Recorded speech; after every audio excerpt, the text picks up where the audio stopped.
வணக்கம். நான்காவது சுற்றில் திமுக படுதோல்வி. முதலாவது இடத்தில் விஜய், இரண்டாவது இடத்தில் அதிமுக, மூன்றாவது இடத்தில் திமுக வெறும் 35 தொகுதிகளை பெற்றுள்ளது. நண்பர்களே, இந்த வீடியோவிற்கு ஒரே ஒரு லைக் மட்டும் சப்ஸ்கிரைப் பண்ணிருங்க. நேரடியான தகவல், தற்பொழுது தமிழ்நாட்டில் இருந்து ஒட்டுமொத்த திமுகவும் அகற்றப்படுகிறது.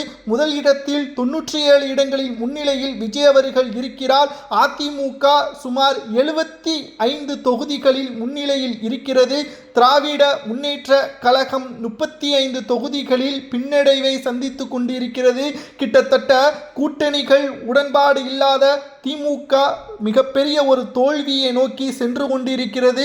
விஜய் அவர்கள் மற்றும் எடப்பாடி பழனிசாமி இதில் யார் முதல்வராக பொறுப்பேற்க போகிறார் என்ற தகவல் தமிழகம் மட்டுமல்ல, இந்தியா முழுவதும் தற்பொழுது மிகப்பெரிய அளவில் பேசும் பொருளாக மாறியுள்ளது. இதில் கொளத்தூர் தொகுதியில் போட்டியிட்ட ஸ்டாலின் அவர்கள் பின்னடைவில் சந்தித்து கொண்டிருக்கிறார்.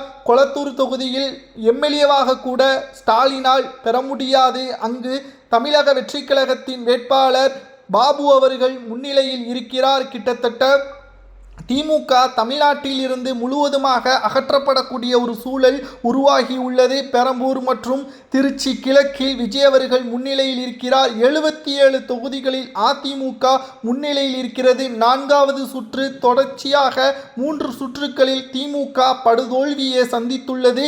நான்காவது சுற்று ஆரம்பத்தில் அதிமுக 77 முன்னிலையில் இருக்கிறது. தாவேகா 104 தொகுதிகளில் முன்னிலையில் இருக்கிறது. திமுக தமிழ்நாட்டில் மிகப்பெரிய அளவில் தோல்வியையும், நாம் தமிழர் சீமான் ஒரு இடங்களை கூட வெற்றியடையவில்லை என்ற தகவலும் தற்பொழுது கிடைக்கப்பெற்றுள்ளது. சீமான் அவர்கள் தோல்வி, ஸ்டாலின் அவர்கள் தோல்வி. தமிழ்நாட்டில் விஜய் மற்றும் அதிமுக யார் முதல்வராக வருவதற்கு சாத்தியக்கூறுகள் இருப்பது இன்னும் ஒரு சில மணி நேரத்தில் தெரிந்துவிடும். உங்களது ஆதரவு யாருக்கு என்பதை மறக்காம கமெண்ட் வாயிலாக கூறுங்கள். வீடியோவை தொடர்ச்சியாக பாருங்கள். நேரடியாக நாம் பதிவுகளை மேற்கொண்டு வருகிறோம்.